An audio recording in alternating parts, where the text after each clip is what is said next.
Alright everyone, welcome to another Lord of the Rings Heroes of Middle-earth video with Fat Phil. And I'm going to kind of lay out the three keys to success that I'm currently seeing in this game. Now, I am still very early on, and there's a lot that could be changing, especially when they roll out the big update with their soft launch coming April 26th, with the global wide launch being May the 10th. So make sure you guys mark that down on your calendar if you're interested in playing. So I want to dive into what I think the three keys to early success are going to be. So let's dive in here, guys.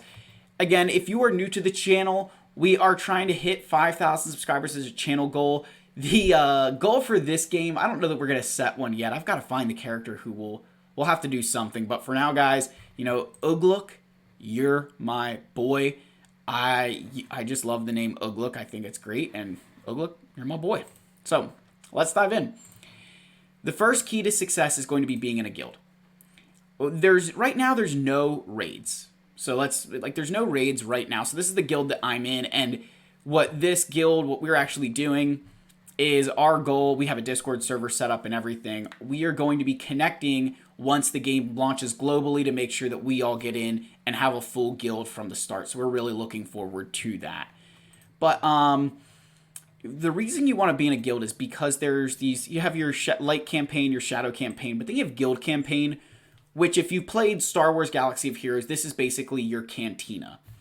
So again, you can see you come in here and there's character nodes, right? There's some nodes that just have, you know, these different materials on them, but then you have some with character shards, and this is unavailable unless you are in a guild. So you'll want to do that. You'll want to be in a guild to be able to access this kind of game mode, right? This cantina almost. Again, you know, there's some other materials, some other things in here. So kind of, you know, that's going to be important to be in a guild, I think.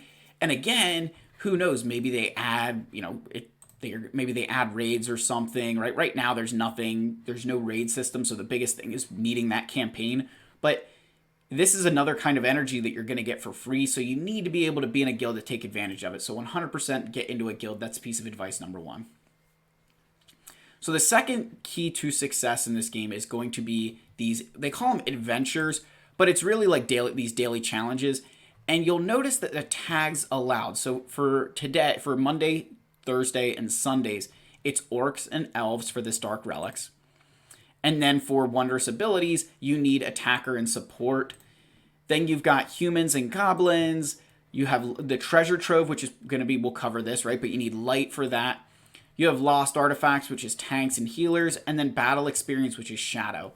So essentially what you want to be able to do is ensure that you have these tags built up enough that you can complete these challenges. These challenges, I think, are going to be what's going to drive a lot of early success is going to be able to compete in these challenges. Very similar to, like in Star Wars Galaxy of Heroes, those early challenges, they're important, but they don't really get super important until later on. Whereas in a game like Marvel's Strike Force, when I played that, the challenges were extremely important to your overall growth in that game. I think Star Wars now, they're definitely worth a lot more, but I think in this game, it's going to be even more important to start doing these as much as you can. So that's the next thing, is building the tags to ensure that you can compete in these daily challenges is going to be crucial to your success. Again, you guys can see I only have 8 characters right now, and I'm able to compete, I think, in all of them at this point. I think I have enough that I can get through at least the first tier and start earning those rewards. Now, this last one, we go back in here, is going to be about gold. Gold seems to be the biggest roadblock, biggest crunch right now. Gear is definitely there, but I have a feeling that gold is going to be their way to stop you from progressing, right? That's going to be the biggest hurdle for players. It is expensive to, like you can see my roster, I only have the 8 characters because I'm trying to keep my roster small enough that I built a first initial team. I'll kind of start branching that out because I want to be building Halbrand. But, you know, you want to not waste resources on characters you won't be using. So, again, in the beta, I'm going a little bit lighter here on, you know, in terms of, like, I'm not going crazy hard on trying to hoard anything one way or the other. But I can tell you at global launch that I will be much more conservative with my stuff because You want this as early on, you're going to need those resources to build the best team possible and jumpstart not only your arena, but getting farther into your campaigns, which is going to progress you not only to get the gear, but into the, into a guild that maybe you could fit into. Because there's one other aspect here that, those are the three keys, right? So it's going to be, being in a guild, doing your challenges, and having the gold. Because there's another, I don't want to say it's going to be a key to success, but it's going to be another crunch that I am noticing, is that when you go into like your light campaign here, and if I go to my normal, right, I can auto win this as many times as I want, right? You can see that I can do that mission as many times as I feel like it. However, when I go into the next set, you only have 5 attempts, and this is normal difficulty. I only have 5 attempts to do these nodes. And I think this is going to be a big area that you're going to want to progress in these campaigns, so that way you're able to accumulate more of this gear that, you can run out of nodes to farm very quickly. I mean, you look, even the hard nodes, right? You have the 5 attempts, but that's a hard node, right? We're used to that. But even in normal, you have a limited number of attempts after that initial light campaign. And then in the shadow, even if you go to chapter 1, you're limited to 20 attempts on that node. So there's a limited number of attempts on these nodes for the shadow and light campaigns.